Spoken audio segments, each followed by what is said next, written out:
ಸಾಹಿತ್ಯ, ಕಲೆ, ಇತಿಹಾಸ, ಪರಂಪರೆ ಹೊಂದಿವೆ. ಯುಟಿ ಖಾದರ್. ಕನ್ನಡ ನಾಡಿನ ಏಕೀಕರಣಕ್ಕೆ ಬಹುದೊಡ್ಡ ಕೊಡುಗೆ ನೀಡಿದ ನಾಡು ಗಜೇಂದ್ರಗಡ. ಸಾಹಿತ್ಯ ಚಟುವಟಿಕೆಗಳ ಮೂಲಕ ಈ ಭಾಗದ ಹೆಸರನ್ನು ನಾಡಿನಾದ್ಯಂತ ಪಸರಿಸಿದೆ. ಎಲ್ಲ ಧರ್ಮಗಳು ಸಾಹಿತ್ಯ, ಕಲೆ, ಇತಿಹಾಸ, ಪರಂಪರೆ ಹೊಂದಿವೆ. ಅವುಗಳು ಪರಸ್ಪರ ಬೆಸಗೊಳ್ಳಬೇಕು. ಸಾಹಿತ್ಯದಿಂದ ಪರಸ್ಪರ ಸ್ನೇಹ, ಭ್ರಾತೃತ್ವ ಬೆರೆಸಬೇಕು. ವಿನ್ಹ ಸಮಾಜವನ್ನು ಒಡೆಯಬಾರದು. ಸಾಹಿತ್ಯ ವಿಶೇಷ ಶಕ್ತಿಯನ್ನು ಹೊಂದಿದೆ. ಆದ್ದರಿಂದ ವಿಧಾನಸೌಧದಲ್ಲಿ ಪುಸ್ತಕ ಮೇಳ ಹಮ್ಮಿಕೊಳ್ಳುವ ಮೂಲಕ ಸಾಹಿತ್ಯ ಕ್ಷೇತ್ರಕ್ಕೆ ಪ್ರೋತ್ಸಾಹ ನೀಡಲಾಗುತ್ತಿದೆ ಎಂದು ಕರ್ನಾಟಕ ವಿಧಾನಸಭಾ ಅಧ್ಯಕ್ಷರಾದ ಯುಟಿ ಖಾದರ ನುಡಿದರು. ಅವರು ನಗರದ ಜಗದ್ಗುರು ತೋಂಟದಾರ್ಯ ಸಿಬಿಎಸ್ಇ ಶಾಲಾ ಸಭಾಂಗಣದಲ್ಲಿ ಶನಿವಾರ ಕರ್ನಾಟಕ ಮುಸ್ಲಿಂ ಲೇಖಕರ ಸಂಘ ಮಹ್ರಂ ಯುಟಿ ಫರೀದ್ ಸ್ಮರಣಾರ್ಥ 2024ನೇ ಸಾಲಿನ ರಾಜ್ಯ ಮಟ್ಟದ ಮುಸ್ಲಿಂ ಸಾಹಿತ್ಯ ಪ್ರಶಸ್ತಿ ಪ್ರದಾನ ಹಾಗೂ ಕನ್ನಡ ಮತ್ತು ಉರ್ದು ಕವಿಗೋಷ್ಠಿ ಕಾರ್ಯಕ್ರಮವನ್ನು ಉದ್ದೇಶಿಸಿ ಮಾತನಾಡುತ್ತಾ, ತಂದೆ ತಾಯಿಗಳು ಮಕ್ಕಳನ್ನು ಬೀಚ್, ಮಾಲ್, ಹೋಟೆಲ್, ಐಸ್ ಪಾರ್ಲರ್ಗಳಿಗೆ ಕರೆದುಕೊಂಡು ಹೋದಂತೆ ಸಾಹಿತ್ಯ ಸಮ್ಮೇಳನಗಳಿಗೆ ಕರೆದುಕೊಂಡು ಹೋಗಬೇಕು. ಮಕ್ಕಳಲ್ಲಿ ಪುಸ್ತಕ ಓದುವ ಹವ್ಯಾಸ ಬೆಳೆದಾಗ ಮಾತ್ರ ಶೈಕ್ಷಣಿಕ ಕ್ಷೇತ್ರದಲ್ಲಿ ಪ್ರಗತಿ ಸಾಧ್ಯ. ಅದರಿಂದ ಬಡತನ ನಿರ್ಮೂಲನೆ, ದೇಶದ ಪ್ರಗತಿ ಸಾಧ್ಯ.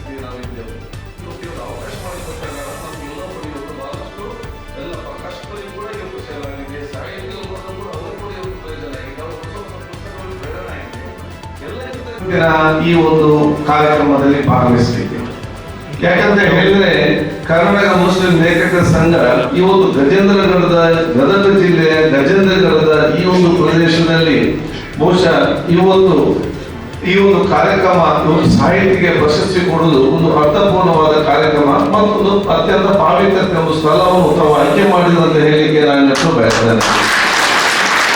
ಯಾಕಂತ ಹೇಳಿದರೆ ನಾನು ಯಾವಾಗ ಹೇಳ್ತಾ ಇರ್ತೇನೆ, ಗದಗ ಗಜೇಂದ್ರಗಢ ಈ ಒಂದು ಪ್ರದೇಶ ಅದು ಒಂದು ಉತ್ತಮವಾದ ಭೌಗೋಳಿಕ ಕರ್ನಾಟಕ ರಾಜ್ಯದ ಒಂದು ಭೌಗೋಳಿಕವಾಗಿ ಒಂದು ಗೌರವವಾದ ಪ್ರದೇಶ ಮಾತ್ರ ಜೊತೆಯಲ್ಲಿ ಅದು ಸಾಹಿತ್ಯ ಕ್ಷೇತ್ರದ ಹೃದಯ ಭಾಗ ಯಾವುದು ಹೇಳಿದರೆ ಅದು ಬಹುಶಃ ಒಂದು ಹೇಳಿಸ್ತೇನೆ.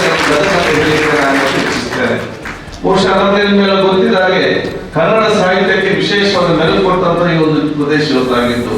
ಕರ್ನಾಟಕ ಬಹುಶಃ ಮೈಸೂರು ರಾಜ್ಯವನ್ನು ಕರ್ನಾಟಕ ನಾಮಕರಣ ಮಾಡುವ ಸಂದರ್ಭದಲ್ಲಿ, ಅದು ಏಕೀಕರಣ ಮಾಡುವ ಸಂದರ್ಭದಲ್ಲಿ ಕನ್ನಡ ಸಾಹಿತಿಗಳ ಮತ್ತು ಕನ್ನಡ ಈ ಒಂದು ಪ್ರದೇಶದ ಕೊಟ್ಟಂತ ಕೊಡುಗೆ ಅದು ಬಹುಶಃ ನಮಗೆ ಜೀವಂತವಾದ ಸಾಕ್ಷಿ ಅಂತ ನಾನು ಹೇಳಿಕ್ಕೆ ನಾನು ಇವತ್ತು ಬಯಸಬಹುದು. ಆದ ಕಾರಣ ಬಹುಶಃ ಈ ಒಂದು ಪ್ರದೇಶ ಇಲ್ಲಿ ಹಮ್ಮಿಕೊಳ್ಳುವ ಮೂಲಕ ಈಗ ನಾವು ಹೇಳಿದಾಗೆ ಬಹುಶಃ ಇವತ್ತು ಮಂಗಳೂರು ಕೇರಳದ ಗಡಿ ಭಾಗದ ಮಂಗಳೂರು ಜಿಲ್ಲೆ, ಗಜೇಂದ್ರಗಢ ಈ ಭಾಗ ಒಂದು ಕರ್ನಾಟಕ ಉದ್ದದಲ್ಲಿ ಇನ್ನೊಂದು ಜಿಲ್ಲೆ. ಈ ಒಂದು ರೀತಿಯ ಸಂಘ ಸಂಸ್ಥೆಗಳು ಈ ರೀತಿಯ ಒಂದು ಕಾರ್ಯಕ್ರಮವನ್ನು ಇಲ್ಲಿ ಹಮ್ಮಿಕೊಂಡಂತ ಸಂದರ್ಭದಲ್ಲಿ ಇದು ಕರ್ನಾಟಕದ ಒಂದು ಏಕತೆಗೆ, ಕರ್ನಾಟಕದ ಒಂದು ಒಮ್ಮತಕ್ಕೆ ಮತ್ತು ಕರ್ನಾಟಕ ಅಭಿವೃದ್ಧಿಗೆ ಪೂರಕವಾಗಿ ಸಹಕಾರ ಕೊಡುವ ಕಾರ್ಯಕ್ರಮಗಳು ಇವತ್ತು ಆಗಿದೆ ಅಂತ ಹೇಳಲಿಕ್ಕೆ ನಾನು ಇವತ್ತು ಬಯಸ್ತೇನೆ. ಅದೇ ರೀತಿಯಲ್ಲಿ ಬಹುಶಃ ಕರ್ನಾಟಕ ಮುಸ್ಲಿಂ ಲೇಖಕರ ಸಂಘ ಎಲ್ಲ ಭಾಷೆ ಮತ್ತು ಎಲ್ಲ ಧರ್ಮದಲ್ಲಿ ಅದರದ್ದು ಸಾಹಿತ್ಯಗಳಿದೆ, ಅದರದ್ದು ಇತಿಹಾಸ ಇದೆ, ಅದರದ್ದು ಕಲೆ ಇದೆ, ಅದರದ್ದು ಸಂಸ್ಕೃತಿ ಇದೆ, ಅದೊಂದು ಪರಂಪರೆ ಇದೆ. ಇದೆಲ್ಲವೂ ಕೂಡ ಬೆಳೆದುಕೊಂಡಾಗ ಕನ್ನಡ ಭಾರತ ಬಹುಶಃ ನಾವೆಲ್ಲ ಕೂಡ ಸೇರಿತ್ತು ಬರುವಂತ ವಿಚಾರಗಳು ಆಗ್ತದೆ. ಒಂದು ಸಮಾಜದ ಒಂದು ಏಕತೆ, ಕರ್ನಾಟಕ ಮತ್ತು ಬಲಿಷ್ಠವಾದ ಭಾರತ ನಿರ್ಮಾಣ ಮಾಡಬೇಕಾದ್ರೆ ಈ ಎಲ್ಲ ಸಂಘ ಸಂಸ್ಥೆಗಳು ಮತ್ತು ಎಲ್ಲ ಧರ್ಮಗಳು ಅವರವರಿರುವಂತಹ ಸಂಸ್ಕೃತಿ ಪರಂಪರೆಯನ್ನು ಜೀವಂತವಾಗಿರಿಸಿಕೊಂಡು ಯುವಜನರ ಸಪ್ಪನೆ ಬೆಳೆಸಿಕೊಂಡು ಕೈ ಜೋಡಿಸಿದಾಗ ಬಹುಶಃ ಇದೆಲ್ಲವೂ ಕೂಡ ಸಮಾಜ ಮತ್ತು ದೇಶಕ್ಕೆ ಪೂರಕವಾಗುವಂತಹ ಕಾರ್ಯಕ್ರಮ ಇವತ್ತು ಆಗುವಂತು. ಆದ ಕಾರಣ ಬಹುಶಃ ಇವತ್ತು ಎಲ್ಲ ಸಾಹಿತ್ಯದಲ್ಲಿ ಇವತ್ತು ಗುರುತಿಸಿಕೊಳ್ಳುವ ಕಷ್ಟಪಡುವ ಸಂದರ್ಭದಲ್ಲಿ ಈ ರೀತಿಯ ಒಂದು ಸಂಘ ಸಂಸ್ಥೆ ಕಟ್ಟಿಕೊಂಡು ಅವರಲ್ಲಿರುವಂತಹ ಆ ಕಲೆಯ ಸಂಸ್ಕೃತಿ ಪರಂಪರೆ ಇದೆಯಾ ಅದರಲ್ಲಿ ಬಹುಶಃ ಈ ಒಂದು ತಮ್ಮನ್ನು ಯಾರು ತೊಡಗಿಸಿಕೊಳ್ತಾರ ಅಂತ ಸಾಹಿತ್ಯವನ್ನು ಗುರುತಿಸಿಕೊಳ್ಳಿಕ್ಕೆ ತಾವು ಇವತ್ತು ಅವತ್ತಿನ ಕಾಲದಲ್ಲಿ ಈ ಒಂದು ಸಂಸ್ಥೆಯನ್ನು ಪ್ರಾರಂಭ ಮಾಡಿ ಅದರ ಮುಖಾಂತರ ಈ ಒಂದು ಕಾರ್ಯಕ್ರಮ ಮಾಡಿ ಕೊಡ್ತಿದ್ದೀರಾ. ಇದು ಬಹುಶಃ ಬಹಳಷ್ಟು ಕನ್ನಡಕ್ಕೆ ಕೊಟ್ಟಂತ ದೊಡ್ಡ ಕೊಡುಗೆ. ಇದರಿಂದಾಗಿ ಕನ್ನಡ ಸಾಹಿತ್ಯಗಳು ಹೆಚ್ಚು ಹೆಚ್ಚು ಆಗುವಂತ ಪರಿಸ್ಥಿತಿ ಆಗಿದೆ ಅಂತ ಹೇಳ್ತಿದ್ದಾರೆ. ಆದ್ರೆ ನಿಮ್ಮ ಪ್ರತಿಯೊಂದು ಮನೆ ನೋಡಿ, ನಾವು ಸರ್ಕಾರ ಮತ್ತು ಜನಪ್ರತಿನಿಧಿಗಳು ಪ್ರಾಮಾಣಿಕತೆ ಕೆಲಸ ಮಾಡುವ ಯೋಜನೆಗಳು ಮತ್ತು ಅಭಿವೃದ್ಧಿ ಕಾಮಗಾರಿಗಳನ್ನು ನಮ್ಗೆ ಎಲ್ಕೊಡ್ಬೋದು. ಆದ್ರೆ ನಿಮ್ಮ ಪ್ರತಿಯೊಂದು ಮನೆಯ ಒಂದೊಂದು ಸಮಸ್ಯೆ ಬಗೆಹರಿಸಲಿಕ್ಕೆ ಯಾವುದಲ್ಲೂ ಕೂಡ ಸಾಧ್ಯ ಇಲ್ಲ. ಆದರೆ ನಿಮ್ಮ ಪ್ರತಿಯೊಂದು ಮನೆಯ ಪ್ರತಿಯೊಂದು ಸಮಸ್ಯೆಯನ್ನು ಬಗೆಹರಿಸುವ ಶಕ್ತಿ ಇದ್ರೆ ಅದು ನಿಮ್ಮ ಮಕ್ಕಳಿಗೆ ಮಾತ್ರ ಇದೆ ಅಂತ ನಾನು ಹೇಳಲಿಕ್ಕೆ ನಾನು ಬಯಸ್ತೇನೆ. ಅವರಿಗೆ ಒಂದು ಶೈಕ್ಷಣಿಕ ಶೈಕ್ಷಣಿಕ ಕ್ಷೇತ್ರದಲ್ಲಿ ತೊಡಗಿಸಿಕೊಂಡು ಅವರು ಅತ್ಯುತ್ತಮವಾದ ಶಿಕ್ಷಕರಾಗಿ ಮುಂದೆ ತೆಗೆದುಕೊಂಡು ಹೋಗುವಂತ ಕೆಲಸ ಮಾಡಿದರೆ ಪ್ರತಿಯೊಂದು ಕುಟುಂಬ ಕೂಡ ಮುಂದಿನ 10-15 ವರ್ಷಗಳಲ್ಲಿ ಸಂಪೂರ್ಣವಾಗಿ ಇವತ್ತು ಬದಲಾಗುವಂತ ಕೆಲಸ ಆಗ್ತದೆ. ಅದಕ್ಕಾಗಿ ಬಹುಶಃ ಅತ್ಯುತ್ತಮ ಸ್ಥಾನಕ್ಕೆ ತೆಗೆದುಕೊಂಡು ಹೋಗಬೇಕು ಎಂಬ ದೊಡ್ಡ ಮಟ್ಟದ ಪ್ರತಿಜ್ಞೆ ಮಾಡಿದ ಜವಾಬ್ದಾರಿ ಅದು ಪ್ರತಿಯೊಬ್ಬರು ಕೂಡ ಎತ್ತವರ ದೊಡ್ಡ ಮಟ್ಟದ ಇವತ್ತು ಜವಾಬ್ದಾರಿ ಅಂತ ನಾನು ಹೇಳಲಿಕ್ಕೆ ನಾನು ಇವತ್ತು ಬಯಸ್ತೇನೆ. ನೀವು ಬಡತನದಲ್ಲಿ ಹುಟ್ಟಬಹುದು, ನೀವು ಬಡತನದಲ್ಲಿ ಸಾಯ್ಬೇಕಂತ ಯಾರು ಕೂಡ ಹೇಳಿಲ್ಲ. ನಿಮ್ಮ ಬಡತನ ಕಷ್ಟ ದೂರ ಮಾಡಬೇಕಾದ್ರೆ ಅದು ಶೈಕ್ಷಣಿಕ ಕ್ಷೇತ್ರ ಮಾತ್ರ ಸಾಧ್ಯ ಅಂತ ನಾನು ಹೇಳಲಿಕ್ಕೆ ನಾನು ಇವತ್ತು ಬಯಸ್ತೇನೆ. ಅದಕ್ಕಾಗಿ ಹೆತ್ತವರು ಪ್ರತಿಜ್ಞೆ ಮಾಡಲೇಬೇಕು. ಅದೇನಂತ ಹೇಳಿದ್ರೆ ನಿಮ್ಮ ಮಕ್ಕಳಿಗೆ ಒಂದು ಪುರ್ಸೊತ್ತು ಮಾಡಬೇಕು. ವಿಷಯ ಇಷ್ಟೇ, ಒಂದು ಪುರ್ಸೊತ್ತು ಕೊಡದೆ ನಿಮ್ಮ ಮಗ ದೊಡ್ಡ ಜನ ಆಗಬೇಕು, ಮಗಳು ದೊಡ್ಡ ಜನ ಆಗಬೇಕು ಅಂತ ಆಲೋಚನೆ ಮಾಡಿಕೊಂಡು ನೀವು ಶಿಕ್ಷಕರು ಕಲಿಸುವಂತ ಶಾಲೆಗೆ ಮತ್ತು ಶಿಕ್ಷಕ ವರ್ಗದವರಿಗೆ ನಿಮ್ಮ ಮಕ್ಕಳಿಗೆ ಸಮಯವನ್ನು ಮೀಸಲಿಟ್ಟಿದ್ದಲ್ಲಿ ನಿಮ್ಮ ಮಗ ಅಥವಾ ಮಗಳು ದೊಡ್ಡ ಸ್ಥಾನಕ್ಕೆ ಹೋಗ್ಬೇಕಂತ ಕನಸು ಕೂಡ ಕಾಣಲಿಕ್ಕೆ ಹೇಗೆ ಸಾಧ್ಯವಾಗ್ತದೆ. ನಾನು ಯಾಕೆ ಈ ಮಾತಾಡಿದೆ ಅಂತ ಹೇಳಿದ್ರೆ, ನಾನು ನನ್ನ ಗ್ರಾಮೀಣ ಹೋದ ಮುಂಚೆ ಕೇಳ್ತಾ ಇದ್ದೆ, ತಂದೆ ತಾಯಿಗಳು ಮುಂದೆ ಎಲ್ಲದಕ್ಕೆ ಪ್ರೋತ್ಸಾಹ ಇದ್ದಾರೆ ಶಾಲಾ ಕಾಲೇಜುಗಳು ಕೇಳ್ತಾ ಇದ್ದೆ. ಆಗ ಟೀಚರ್ ಅವ್ರು ಹೇಳ್ತಾ ಇದ್ರು, ಸೈಕಲ್ ಕೊಡುವ ಕಾರ್ಯಕ್ರಮಕ್ಕೆ, ವಾರ್ಷಿಕೋತ್ಸವ ಕಾರ್ಯಕ್ರಮಕ್ಕೆ, ಇನ್ನಿತರ ಸಂಸ್ಕೃತ ಕಾರ್ಯಕ್ರಮಕ್ಕೆ ಎಲ್ಲರಿಗೂ ಕೂಡ ತಂದೆ ತಾಯಿಗಳು ಆಸಕ್ತಿಯಿಂದ ಬರ್ತಾರೆ. ಶೈಕ್ಷಣಿಕವಾಗಿ ಅವನ ಶಿಕ್ಷಣದ ಬಗ್ಗೆ, ಅವನ ಅಟೆಂಡೆನ್ಸ್ ಬಗ್ಗೆ, ಅವನ ಸ್ವಭಾವದ ಬಗ್ಗೆ ನಾವು ಚರ್ಚೆ ಮಾಡಲಿಕ್ಕೆ ಕರೆದಾಗ ತಾಯಿಗಳು ಬಹಳಷ್ಟು ಕಡಿಮೆ ಬರುವಂತದ್ದು. ಇದರಲ್ಲಿ ಗೊತ್ತಿಲ್ಲ, ಸಾಧಾರಣವಾಗಿ ಕಡಿಮೆ ಬರ್ತಾರೆ ಅಂತಿರ್ತಾರೆ.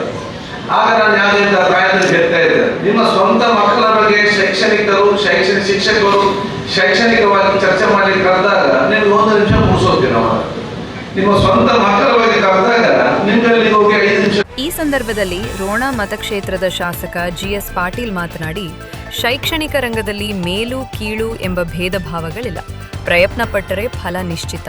ಗಜೇಂದ್ರಗಡ ಕೋಮು ಸೌಹಾರ್ದತೆಗೆ ಹೆಸರುವಾಸಿ. ಬಹಳಷ್ಟು ವಿಚಾರಗಳನ್ನ ನಮ್ಮ ಪಕ್ಷದ ಸಂಘಟನೆಯಲ್ಲಿ ಅವರ ಪಾತ್ರ ಬಹಳ ಮಹತ್ವದಿದೆ. ಅಂತವರು ಇವತ್ತು ನಮ್ಮ ಇಲ್ಲಿ ಬಂದು ಈ ಕಾರ್ಯಕ್ರಮವನ್ನ ಬಂದು ನಿಜವಾಗಿ ನಮ್ಮೆಲ್ಲರಿಗೆ ಬಹಳ ಗೌರವ ತಂದಿದೆ ಸರ್. ಇವೆಲ್ಲ ಇಲ್ಲಿ ಬಂದಿದ್ದಕ್ಕೆ, ಯಾಕಂದ್ರೆ ಗಜೇಂದ್ರಗಡ ನಾವು ಕೋಮು ಸೌಹಾರ್ದತೆಯಲ್ಲಿ ನಾವೆಲ್ಲ ಯಾವುದೇ ರೀತಿಯಿಂದ ಗಲಭೆ ಇಲ್ಲಿ ನಡೆಯಂಗಿಲ್ಲ.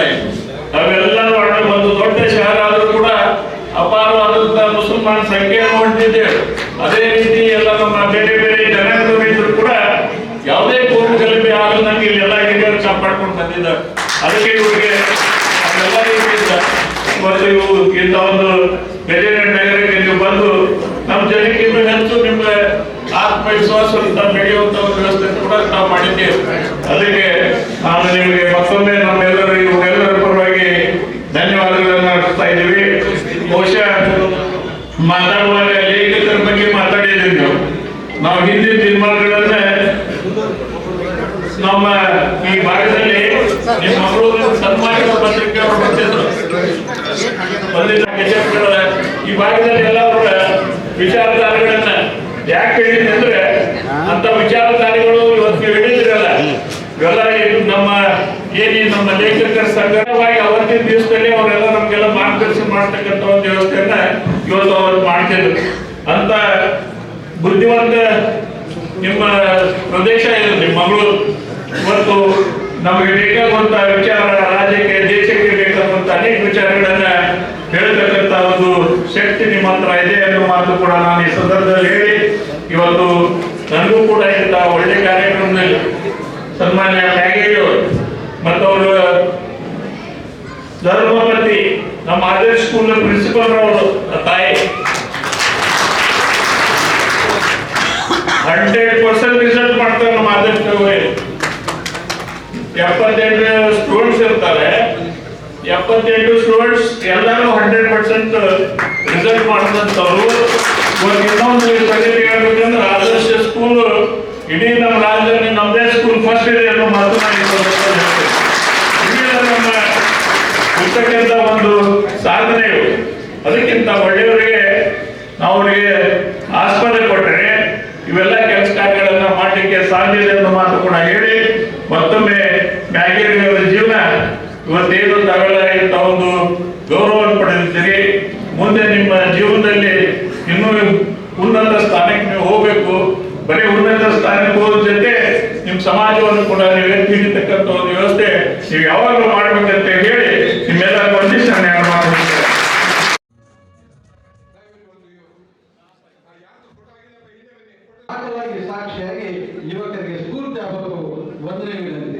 ಎರಡನೇ ವಿನಂತಿ, ಮಾನ್ಯ ಕೆ.ಎಸ್. ಪಾಟೀಲ್ ಸಾಹೇಬರು ಕೂಡ ಅತ್ಯಂತ ಪ್ರೀತಿ, ವಿಶ್ವಾಸ, ಅನುಕಂಪ, ಕರ್ತವ್ಯತೆ ಇಟ್ಕೊಂಡು ಬಂದಿರತಕ್ಕಂಥ ಸಾಧಕರು. ಅವರ ರಾಜಕೀಯ ಹೆಜ್ಜೆಗಳು ಕೂಡ ಈ ತಾಲೂಕಿನ ಯುವಕರು ಸೀದಾ ಮಹಿಳೆಯನ್ನು ನೋಡಿಕೊಂಡು ಆ ಬೀದಿಗೆ ಹೋದರು. ಆ ಬೀದಿಗೆ ಹೋಗಿ ಆ ಮಹಿಳೆಗೆ ಅಕ್ಕಿಯನ್ನು ನೀಡಿದರು. ಆ ಮಹಿಳೆ ತನ್ನ ಅಕ್ಕಿಯನ್ನು ತಗೊಂಡು ಪಕ್ಕದ ಮನೆಯ ಮಹಿಳೆಗೆ ಆ ಅಕ್ಕಿಯನ್ನು ನೀಡಿದರು. ಮದರ್ ತೆರೇಸಾ ಬಂದಿದ್ದು ಸಹಾಯಕ. ಮದರ್ ತೆರೇಸಾ ಹೋಗಿ ಬೀದಿಗಳಲ್ಲಿ ಇರ್ತಕ್ಕಂಥ ಮಹಿಳೆಗೆ ಅಕ್ಕಿ ಕೊಟ್ಟಿದ್ದು ಮಹಿಳೆ ಮುಸ್ಲಿಂ ಆಗಿದ್ದು, ಆ ಮುಸ್ಲಿಂ ಮಹಿಳೆ ಹಸಿವಿನಿಂದ ಕಾಣ್ತಿರ್ತಕ್ಕಂಥ ಹಿಂದೂ ಮಹಿಳೆಗೆ ಆ ಅಕ್ಕಿಯನ್ನು ನೀಡ್ತಾ ಇದ್ದಾರೆ. ಇದು ಭಾರತದ ಸೌಂದರ್ಯ.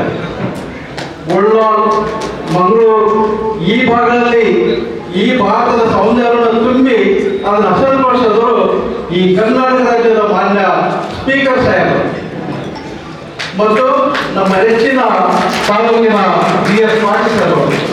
ಯಾಕೆಂದ್ರೆ ಹಸಿದವರು ಯಾರು, ಅನ್ನ ಇಸ್ಕೊಳ್ಳೋರು ಯಾರು, ಅದನ್ನೇ ನೀಡುವರು ಯಾರು. ಈ ಘಟನೆ ಬಹುಶಃ ಭಾರತ ಬಿಟ್ಟರೆ ಜಗತ್ತಿನ ಯಾವ ದೇಶದಲ್ಲೂ ನಡೆಯೋದಕ್ಕೆ ಸಾಧ್ಯವೇ ಇಲ್ಲ.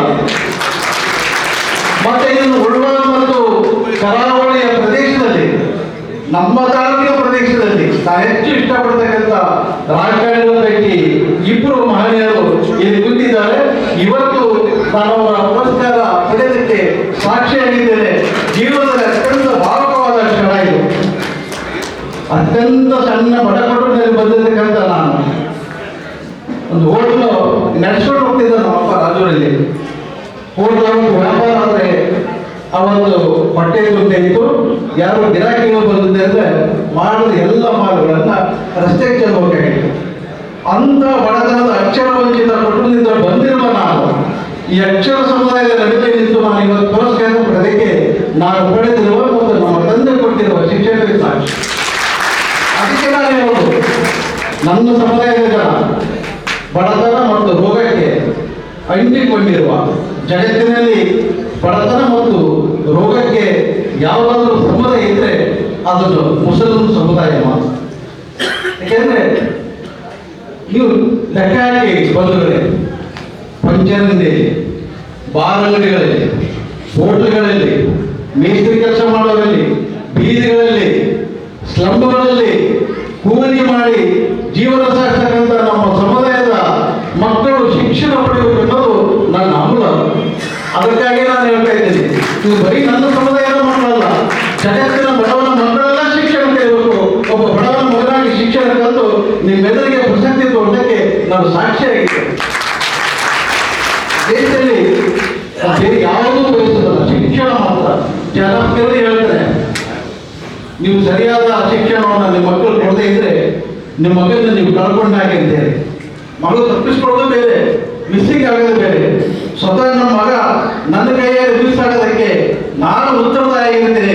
ಆ ಪಾಪವನ್ನು ಯಾವ ತಂದೆ ಹೋಗಬಾರ್ದು ಅನ್ನೋದು ಈ ಸಭೆಯ ಮೂಲಕ ಎಲ್ಲರನ್ನೂ ಸಂಪ್ರದಾಯದಲ್ಲಿ ನಾನು ಕೇಳ್ಕೊಳ್ತೇನೆ. ಶಿಕ್ಷಣದ ಮಾನ್ಯ ಸ್ಪೀಕರ್ ಸಾಹೇಬರು ದೇಶ ಕಂಡ ಅತ್ಯಂತ ಪ್ರಬುದ್ಧ, ಅತ್ಯಂತ ಅತ್ಯುನ್ನತ ಸ್ಪೀಕರ್ ಅವರು. ಬಹುಶಃ ಈ ಸಾಹೇಬರಿಗೆ ಇದ್ದರೆ ವಿಧಾನಸೌಧವನ್ನ ಜನಸಾಮಾನ್ಯರು ಪ್ರವೇಶ ಮಾಡೋದಕ್ಕೆ ಬೇರೆ ಯಾರು ಬರ್ತಾ ಇಲ್ಲ.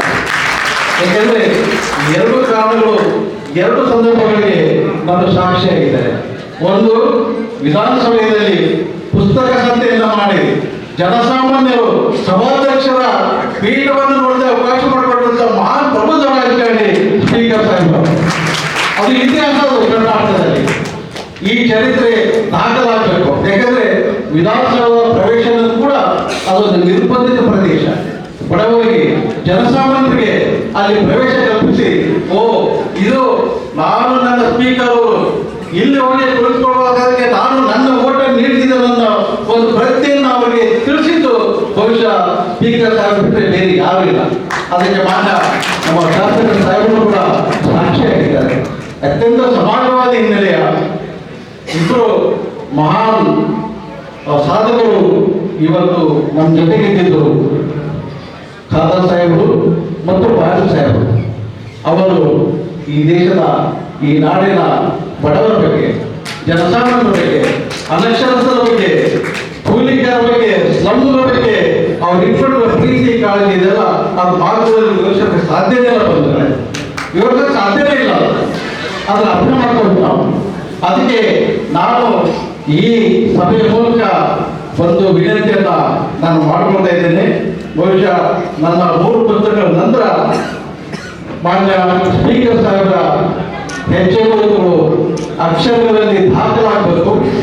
ಅದೊಂದು ದೊಡ್ಡ ಗ್ರಂಥವಾಗಿ ಈ ಕರ್ನಾಟಕಕ್ಕೆ ಬರಬೇಕು ಮತ್ತು ಸಾವಿರಾರು ಸಮುದಾಯದ ಯುವಕರಿಗೆ ಅದು ಸ್ಫೂರ್ತಿ ಆಗಬೇಕು ಅನ್ನೋದು ನನ್ನ ಆಗ್ರಹ, ನನ್ನ ವಿನಂತಿ. ಆ ಕಾರಣಕ್ಕಾಗಿ ಯಾರಾದರೂ ಒಂದು ಕಡೆ ಮುಸ್ಲಿಂ ಲೈಂಗಿಕ ಸಂಘದ ಇದ್ದಾರೆ, ಅದು ಬೇಕಾದ್ರೆ ನಾನು ಕೈ ಜೋಡಿಸ್ತೀನಿ. ಆ ಸ್ಪೀಕರ್ ಸಾಹೇಬರ ಎಲ್ಲ ರಾಜಕೀಯ ಚರಿತ್ರೆಗಳು ಆ ಗ್ರಂಥದಲ್ಲಿ ಅಕ್ಷರಕ್ಕೆ ಆಯುಷ್ಯ ಖಂಡಿತ ಇಲ್ಲ. ಅಕ್ಷರಕ್ಕೆ ಬಂಡವಾಳ ಹಾಕಿದ್ರೆ ಅದು ಯಾವತ್ತಾದ್ರೂ ಫಲ ಕೊಡುತ್ತೆ. ಯಾವುದು ಇನ್ವೆಸ್ಟ್ಮೆಂಟ್ ಎಜುಕೇಶನ್, ದಯವಿಟ್ಟು ಶಿಕ್ಷಣದ ಮೇಲೆ ಬಂಡವಾಳ ಹಾಕಿ, ಆಕರ್ಷಕ ವಸ್ತುಗಳ ಮೇಲೆ ಬಂಡವಾಳ ಹಾಕಬೇಕು. ಮೊಬೈಲ್ ಮೇಲೆ, ಆಕರ್ಷಕ ಬೈಕ್ ಮೇಲೆ, ಕಾರುಗಳ ಮೇಲೆ ಬಂಡವಾಳ ಹಾಕಿ ನಿಮ್ಮ ಮಗ ಅಥವಾ ನನ್ನ ಮಗ, ನನ್ನ ತಂದೆ ನನಗೆ ಶಿಕ್ಷಣ ಕಲಿಸಲಿಲ್ಲ ಅನ್ನೋ ಶಾಪಕ್ಕೆ ಖಂಡಿತ ಯಾವ ಪೇರೆಂಟ್ಸ್ ಕೂಡ ಒಳಗಾಗಬಾರದು ಅನ್ನೋದು ನನ್ನ ಉದ್ದೇಶ. ಆ ಕಾರಣಕ್ಕಾಗಿ ಇವತ್ತು ಅದನ್ನ ಕೈ ಹಿಡಿದು ಅವರು ಬಡವರು, ಯಾವ ಶ್ರೀಮಂತರ ಬಹುಶಃ ಜೈಲುಗಳಿಲ್ಲ, ಎಲ್ಲ ಬಡವರು, ಎಲ್ಲ ಸ್ಕೂಲ್